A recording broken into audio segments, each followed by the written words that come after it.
नमस्कार, मी वैशाली. माझ्या या चॅनलवरती तुम्हा सर्वांचे अगदी मनापासून स्वागत आहे. आज मी तुम्हाला मार्गशीर्ष महिन्यामध्ये केल्या जाणाऱ्या महालक्ष्मी पूजा आणि व्रत याचे उद्यापन कधी करायचं, कसं करायचं आणि अमावस्या आली आहे तर उद्यापन केव्हा करायचं, करायचं की नाही आणि अशाच अनेक प्रश्नांची उत्तरं देणार आहे. माझ्या चॅनलवरती तुम्ही नवीन असाल तर चॅनलला सबस्क्राईब करा आणि माझ्या चॅनलवरती तुम्हाला हिंदू सणांची माहिती, त्यांची पूजाविधी, मंत्र, स्तोत्र, आरत्या पाहता येतील.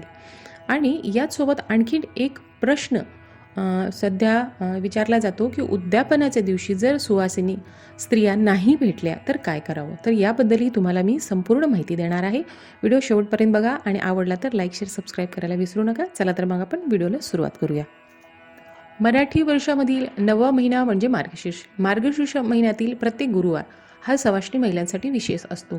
या दिवशी महालक्ष्मीचे व्रत करून कुटुंबाला समाधान, शांती, ऐश्वर्य मिळावे अशी प्रार्थना केली जाते आणि या दिवशी घट स्थापन करून शास्त्रोक्त पूजा केली जाते आणि शेवटच्या गुरुवारी व्रताचे उद्यापन केले जाते. तर याबद्दल आपण संपूर्ण माहिती जाणून घेऊया. मनातील सर्व इच्छा पूर्ण करण्याच्या हेतूने श्री महालक्ष्मी व्रत करण्याची पद्धत आहे. या व्रताची सुरुवात मार्गशीर्ष महिन्यातील पहिल्या गुरुवारी करायची असते आणि शेवटच्या गुरुवारी उद्यापन करायचे असते. पण जर तुम्हाला कोणत्याही कारणास्तव मार्गशीर्ष महिन्यामध्ये हे जमले नाही तर तुम्ही संपूर्ण श्रद्धेपूर्वक कोणत्याही महिन्याच्या पहिल्या गुरुवारपासून हे व्रत सुरू करू शकता.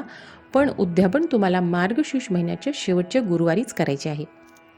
आता व्रताचे उद्यापन ज्या दिवशी करायचे आहे म्हणजे शेवटच्या गुरुवारी, त्या दिवशी तुम्ही नेहमी प्रमाणे पूजा करून घ्यायची आहे.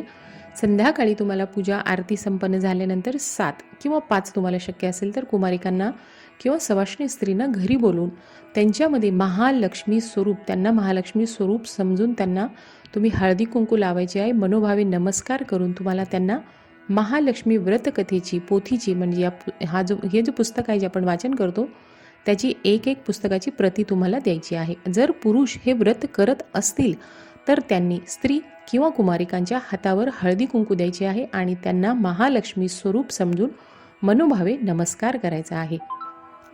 गुरुवारी व्रत करताना चित्त शांत आणि आनंदी वृत्ती असावी. सर्वांशी प्रेमाने वागावे, तसेच प्रसन्न राहावे. काही कारणामुळे गुरुवारी पूजा, आरती, कहाणी करणे तुम्हाला शक्य झाले नाही तर तुम्ही दुसऱ्यांकडून पूजा करून घ्यायची आहे. उपवास मात्र तुम्ही स्वतः करायचा आहे. आता व्रताच्या दिवशी दिवसभर उपवास करायचा आहे आणि संध्याकाळी पूजा, आरती, कहाणी झाल्यानंतर श्री महालक्ष्मी देवीला नैवेद्य दाखवावे आणि सर्वांनी कुटुंबासमवेत मिष्ठान्न भोजन करावे. आता तुम्ही व्रतामध्ये दिवसभर उपाशी राहायचे नाही. तुम्ही फळ, दूध वगैरे घेऊ शकता, मात्र निरंकार म्हणजे आहार न करता तुम्ही फळ, दूध हे तुम्हाला जे शक्य आहे ते सर्व तुम्ही खायचे आणि संध्याकाळी तुम्हाला उपवास सोडायचा आहे. आता तुम्ही ज्यावेळेस उद्यापनाच्या दिवशी कुमारिका किंवा सवाष्णी स्त्रींना बोलून त्यांना महालक्ष्मी व्रताची कथाची जी पुस्तक आहे ते भेट म्हणून देणार आहात तर त्याच्यासोबत तुम्ही त्यांना फळसुद्धा देऊ शकता, तसेच एखादं फूल देऊ शकता, गजरा वेणी देऊ शकता.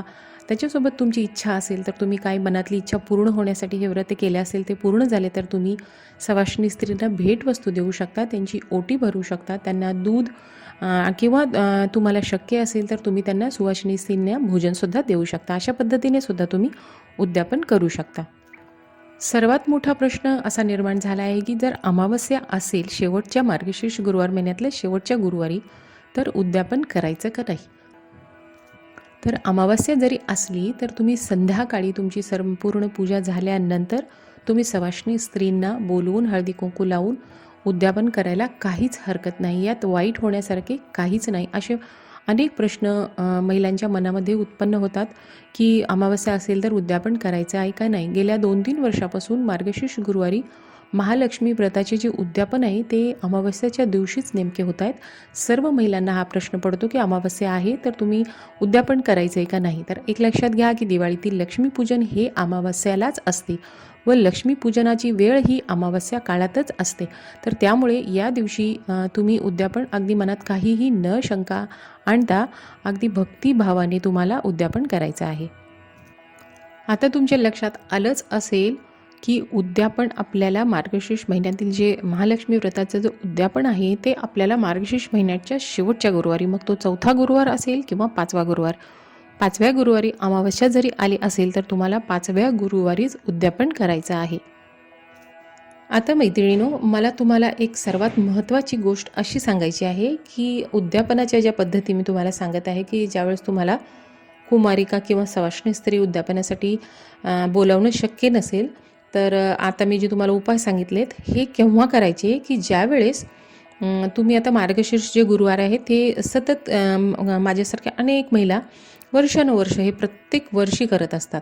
पण काही महिला अशाही आहेत जे की काही मनातली इच्छा पूर्ण व्हावी म्हणून 1 वर्ष, 3 वर्ष, 5 वर्ष, 7 वर्ष, 9 वर्ष असे अनेक वर्ष त्यांच्या मनामध्ये काही इच्छा असेल तर ते पूर्ण व्हावी म्हणून ते मार्गशीर्ष महिन्यातील हे गुरुवारचे महालक्ष्मी व्रताची पूजा करतात आणि व्रत करतात.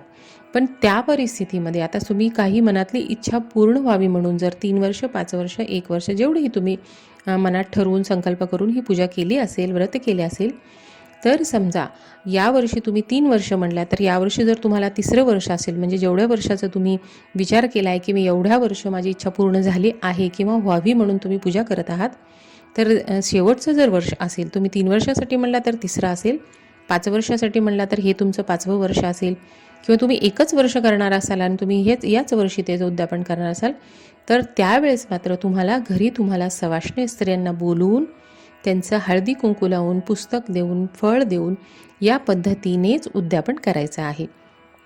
उद्यापनाचा अर्थच आहे की ज्यावेळेस आपण एखादी पूजा कोणत्या तरी कार्यासाठी करतो, त्याचं पूर्ण फळ आपल्याला प्राप्त व्हावं म्हणून आपण उद्यापन करायचं असतं. तर त्या परिस्थितीमध्ये तुम्ही ज्यावेळेस 1 वर्ष, 3 वर्ष, 5 वर्ष करत आहात, तर ते जर शेवटचं वर्ष असेल तर तुम्हाला घरी सवाष्ण स्त्रियांना बोलून हळदी कुंकू लावून पुस्तकाची प्रती आणि फळ देऊनच त्याचं उद्यापन करणं आवश्यक आहे.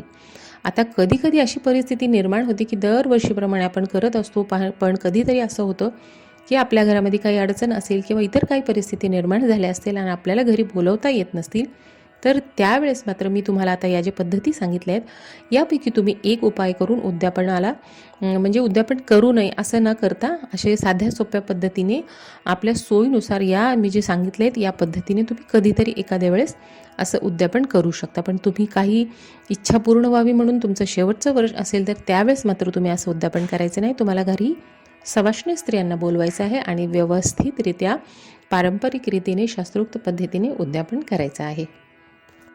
उद्यापनाबद्दलची माहिती म्हणजे उद्यापन कधी करायचं, कसं करायचं याबद्दल मला असं वाटतं की मी तुम्हाला माहिती आता संपूर्णपणे दिलेली आहे. आता मला एका ताईंनी प्रश्नही विचारला होता आणि अशा अनेक माझ्या मैत्रिणी आहेत की ज्यांना काहीही त्यांच्या घरात म्हणजे काही प्रश्न असतील की त्यांना उद्यापनाच्या दिवशी सुवासिनी किंवा कुमारिकांना बोलावणं शक्य नसेल, तर त्यांनी काय करायचं असा प्रश्न पडतो. तर तुम्हाला मी सांगते की उद्यापन जो आहे तो शेवटच्या गुरुवारी अमावस्या जरी असेल तर तुम्हाला करायचं आहे. पण तुम्ही जर शेवटच्या गुरुवारी नाही करू शकला तर तुम्ही ज्या पद्धतीने सर्व गुरुवारी पूजा केलेली आहे त्याच पद्धतीने तुम्हाला पूजा अर्चा गोडाचा नैवेद्य देवीला दाखवायचा आहे, कहाणी करायची आहे, आरती करून घ्यायची आहे आणि गाईला घास काढून तुम्हाला ठेवायचं आहे. आता तुमच्याजवळ गाई जर असेल आसपास जवळपासच्या तुमच्या परिसरातील तर तुम्ही त्याच वेळेस तुम्ही गाईला घास द्या, नसेल शक्यतो तुम्ही गाईला घास काढून ठेवा आणि तुम्हाला शक्य होईल त्यावेळेस तुम्ही गाईला घास द्या. आणि त्याच्यानंतर तुम्हाला 5 किंवा 7 सवाष्णी स्त्रिया ज्यावेळेस आपल्याला बोलवायच्या असतात, तर शक्य नाही तर तुम्ही 5 किंवा 7 या जे महालक्ष्मी व्रताचे जे पुस्तक आहे त्याच्या प्रती घेऊन या आणि महालक्ष्मीचे हे जे पुस्तक आहेत तर त्याला तुम्ही सर्व पुस्तकांना तर तुम्ही 5, 7, 11 तुमची जेवढी इच्छा आहे तेवढे तुम्ही पुस्तकं घेऊन या. त्यांना हळदी कुंकू लावा, प्रत्येक पुस्तकावर एक तुम्ही फूल ठेवायचे, तुम्हाला शक्य असेल तर एक फळ, तुम्ही केळी ठेवू शकता, सफरचंद ठेवू शकता, तुम्हाला जे तुमची इच्छा आहे त्याप्रमाणे तुम्ही त्या पुस्तकांना हळदी कुंकू लावा, त्याच्यावरती फूल वाहा आणि एक फळ ठेवा. आणि हे सर्व तुम्हाला आता तुम्हाला शक्य आहे तर तुम्ही ओटीचे सामानसुद्धा घेऊ शकता. तर हे सर्व तुम्ही घ्यायचं आहे आणि ओटीचं साहित्य तुम्हाला घ्यायचं आहे. तर ओटीच्या साहित्यामध्ये सुद्धा तुम्ही एक ब्लाऊज पीस घ्या, नारळ घ्या, तांदूळ घ्या, खोबऱ्याची वाटी घ्या, हळकुंड, बदाम, सुपारी हे सर्व साहित्य अगदी तुम्हाला व्यवस्थित घ्यायचं आहे. तुम्ही जी पूजा मांडणी केली आहे तिथे तुम्ही महालक्ष्मी मांडलेली आहे. तुमच्याकडे मूर्ती असेल तर नाही तर तुम्ही जे कलश मांडणी केलेली आहे किंवा तुमच्याकडे जे पुस्तकावरती आपली महालक्ष्मी येते ती तुम्ही ठेवलेली आहे, तर त्यांना तुम्हाला हे लक्ष्मी स्वरूप हे सर्व दागिने किंवा जे तुम्ही पुस्तक हे मी ओटीचं सामान सांगितलं, फळ सांगितलं, हे सर्व तुम्हाला तिथे अर्पण करायचं आहे. आता तुम्हाला 5 आणि 7 जरी शक्य नसेल तर तुम्ही आणा, नाही शक्य तर तुम्ही एक पुस्तक आणा, एक फळ घ्या, एक फूल घ्या किंवा एक गजरा घ्या, एक ब्लाऊज पीस, नारळ, सर्व ओटीचे साहित्य घ्या. हे सर्व एक व्यवस्थित प्लेटमध्ये ठेवून तुम्हाला तिथे देवीपुढे ज्यावेळेस तुम्ही आरती पूजा झाली तर त्यावेळेस तुम्हाला हे देवीपुढे सर्व साहित्य तुम्हाला ठेवायचं आहे. आता हे काय करायचं तर आता हे पहा, एखादी गरजू अगदी ज्यांना गरज आहे अशी सवाष्णी स्त्री असेल त्याला तुम्ही सर्व देऊ शकता. आणि तुम्ही 5 किंवा 7 आणले असतील पुस्तक फळ तर तुम्ही तुमच्या परिसरातील एखाद्या देवळात जावा. तिथे मंदिरामध्ये सवाष्णी स्त्री आलेल्या असतात, त्या तुम्ही 5, 7, 3 तुम्हाला जेवढ्या भेटतील, तुम्ही जेवढी पुस्तकं आणलेली आहेत त्या सर्वांना तुम्ही हळदी कुंकू लावा. आणि हे पुस्तक फळ तुम्ही गजरा दिला, तुमची जे इच्छा आहे पुस्तकासोबत नाही तर तुम्ही हळदी कुंकू लावून पुस्तक देखील तुम्ही देऊ शकता. तर हे तुम्ही अशा पद्धतीने तिथे तुम्हाला द्यायचं आहे आणि घरी येऊन तुम्हाला नमस्कार करायचे आहे. अशा पद्धतीनेही तुम्ही उद्यापन करू शकता. यासोबतच तुम्ही आणखीन एक उपाय उद्यापनाच्या दिवशी करायचा आहे की तुम्हाला आता समजा 5 किंवा 7 सवाष्णी स्त्रिया बोलून हे सर्व करणं शक्य नसेल तर तुम्ही फक्त एक सवाष्णी स्त्रीला बोलवायचं आहे. तिला तुम्ही लक्ष्मी स्वरूप समजून खणा नारळाने तिची ओटी भरायची आहे. सर्वप्रथम तुम्ही बोलवा. तुमची आरती पूजेला जर ती असेल तर तुम्ही कहाणी ऐकवू शकता. हे सर्व शक्य नसेल तर संपूर्ण झाल्यानंतर तुम्ही बोलवा. हळदी कुंकू लावा, खणा नारळाने तिची ओटी भरा, पुस्तक फळ तिला द्या आणि या दिवशी तुम्ही तिला जेवण देऊ शकता. म्हणजे भोजन देऊन तुम्ही ह्या व्रताचं उद्यापन करू शकता. आता यासोबतच तुम्ही हे जी सवाष्णी स्त्रीला जेवण दिल्यानंतर भोजन दिल्यानंतर ओटी जी भरलेली आहे ते सर्व किंवा तुम्ही देवीपुढे ठेवलेली आहे तर ते तुम्ही देवीपुढे झाल्यानंतर त्या सवाष्णी स्त्रीला काणी आरती झाल्यानंतर हळदी कुंकू वाहून हे सर्व साहित्य तुम्ही तिच्या ओटीमध्ये घालू शकता.